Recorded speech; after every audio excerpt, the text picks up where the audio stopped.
पद्मा नामक एक नगरी में दीनदयाल नाम का एक ब्राह्मण रहता था। दीनदयाल के 3 पुत्रियां थीं जो विवाह योग्य हो गई थीं और ब्राह्मण उनके लिए योग्य वरों की तलाश करने में लगा था। उसी समय पद्मा नगरी में विद्या अध्ययन के लिए किसी दूर देश से 3 ब्राह्मण पुत्र आए। वे तीनों सगे भाई थे। वे दीनदयाल के यहाँ किराए पर रहकर विद्या अध्ययन करने लगे। दीनदयाल को वे तीनों ब्राह्मण पुत्र अपनी कन्याओं के लिए सर्वथा योग्य वर लगे, अतः वह उनके साथ अपनी पुत्रियों का विवाह कर तपस्या के लिए निकल पड़ा। उन्हीं दिनों पद्मा नगरी में भयंकर अकाल पड़ा। भूखमरी से घबराकर तीनों ब्राह्मण पुत्र अपनी पत्नियों को छोड़कर भाग गए। उस समय मंझली बहन गर्भवती थी। कुछ दिनों के बाद उसने एक सुंदर पुत्र को जन्म दिया। उसका नाम रोशन रखा।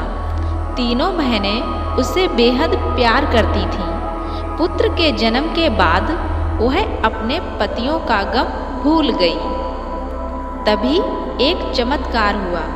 तीनों बहनों को एक रात एक जैसा सपना दिखाई दिया। उन्होंने देखा हर रोज रोशन के सिरहाने 1 लाख स्वर्ण मुद्राएं मिलती और आगे चलकर वह पद्मा नगरी का राजा बन गया। तीनों बहनें हड़बड़ाकर उठीं और एक दूसरे को अपने सपने के बारे में बताया। उन्हें सपने पर विश्वास नहीं हुआ, लेकिन दूसरे दिन सचमुच ही स्वर्ण मुद्राएं रोशन के सिरहाने थाल में रखी थीं। अब तो तीनों बहनों की खुशी का ठिकाना नहीं रहा। उनके घर से गरीबी जाती रही। समय खुशहाली से गुजरने लगा।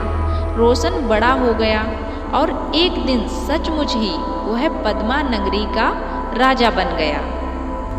जब रोशन के राजा बन जाने का यह समाचार किसी तरह भागे हुए ब्राह्मण पुत्रों को मिला, तो वे तीनों पुनः अपनी पत्नियों के पास लौट आए और रोशन की संपत्ति पर ऐश करने लगे। रोशन के पास अथाह संपत्ति हो गई थी। इसी कारण ब्राह्मण पुत्रों के मन में पाप आ गया। उन्होंने सोचा कि यदि रोशन की हत्या कर दी जाए तो वे आराम से उसकी संपत्ति के मालिक बन सकते हैं। ऐसा कुविचार आते ही उन तीनों भाइयों ने मिलकर एक योजना बनाई। वे तीनों भाई रोशन को विंध्यवासिनी देवी के दर्शन कराने के लिए देवी मंदिर ले गए। मंदिर में रोशन का वध कराने के लिए पहले ही उन्होंने वधिक नियुक्त कर दिए थे। रोशन जैसे ही मंदिर में पहुंचा, वधिकों ने उसे चारों ओर से घेर लिया। उसने वधिकों से घेरने का कारण पूछा तो उन्होंने कहा, हमें तुम्हारा वध करने के लिए 500 स्वर्ण मुद्राएं मिली हैं। तब रोशन ने उनसे कहा, यदि मैं तुम्हें इससे कहीं ज़्यादा कीमती आभूषण और स्वर्ण मुद्राएं दे दूं तो तुम मुझे छोड़ दोगे। इस बात के बारे में मैं किसी से कुछ नहीं कहूँगा। वधिकों ने रोशन की बात मान ली और आभूषण व स्वर्ण मुद्राएं ले उस मंदिर से चले गए, जबकि तीनों ब्राह्मण पुत्रों से कह दिया गया कि रोशन को मार डाला। उधर रोशन घूमता फिरता एक जंगल में पहुंचा। वहां उसे 2 राक्षस मिले जो आपस में लड़ रहे थे। रोशन ने उनसे लड़ने का कारण पूछा तो उन्होंने कहा, हमारे पास 2 चीज़ें हैं, एक बर्तन और एक जोड़ी खड़ाइयों। इस युद्ध में जो जीतेगा वह इन दोनों चीज़ों का मालिक होगा। मगर क्या इन मामूली चीज़ों के लिए लड़ना उचित है? इसका फैसला तो बिना झगड़ा किए भी हो सकता है। रोशन ने यह कहा, ये मामूली चीज़ें नहीं हैं, ये दोनों चीज़ें बड़ी करामाती हैं। बर्तन से जो खाना मांगोगे वह आ जाएगा, जबकि खड़ाइयों पहनकर आकाश मार्ग में उड़ा जा सकता है। यह सुनते ही रोशन के दिमाग में एक युक्ति सूझी। वह राक्षसों से बोला, फिर भी इनके लिए खून खराबा ठीक नहीं है। तुम दोनों उस सामने वाले मंदिर को छूने जाओ। जो भी उसे छूकर पहले लौटेगा वह दोनों चीज़ें उसी की हो जाएंगी। दोनों राक्षस रोशन की बात से सहमत होकर मंदिर की ओर दौड़ पड़े। उधर दोनों राक्षसों का दौड़ना था, इधर रोशन खड़ाइयों पहन बर्तन ले आकाश में उड़ गया। दोनों राक्षस देखते रह गए। कुछ देर बाद रोशन एक घने जंगल में उतरा। वहाँ एक कुटिया थी जिसमें एक बुढ़िया रहती थी। रोशन उसी के पास रहने लगा। वह बुढ़िया की सेवा करता और रोज बर्तन की सहायता से तरह तरह का स्वादिष्ट भोजन प्राप्त कर उसे खिलाता। बुढ़िया भी रोशन को बहुत प्यार करती थी। एक दिन बुढ़िया ने रोशन से कहा, बेटा, यहाँ की राजकुमारी पल्लवी बहुत ही सुंदर है।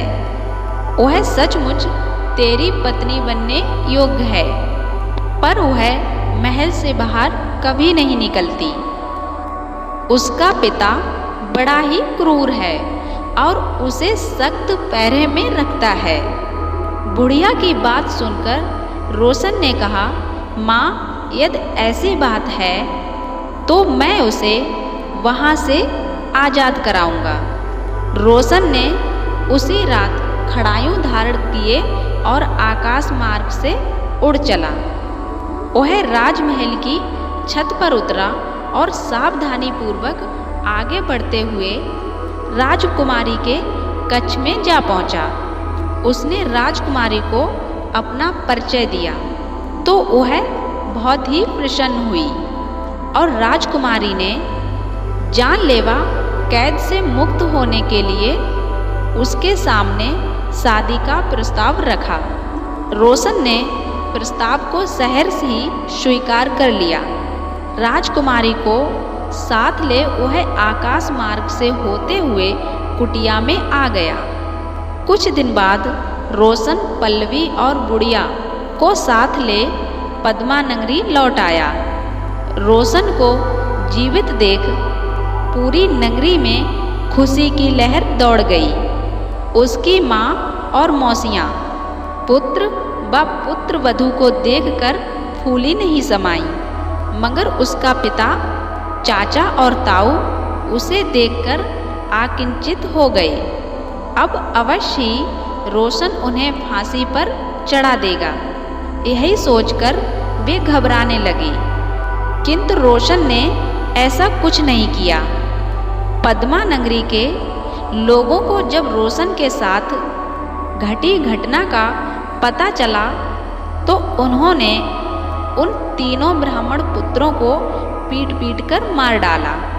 अब रोशन ने पुनः अपना राजकाज संभाल लिया और सुख से रहने लगा। इसीलिए कहते हैं, अगर हम किसी के साथ बुरा करते हैं तो हमारा अंत भी उतना ही बुरा होगा।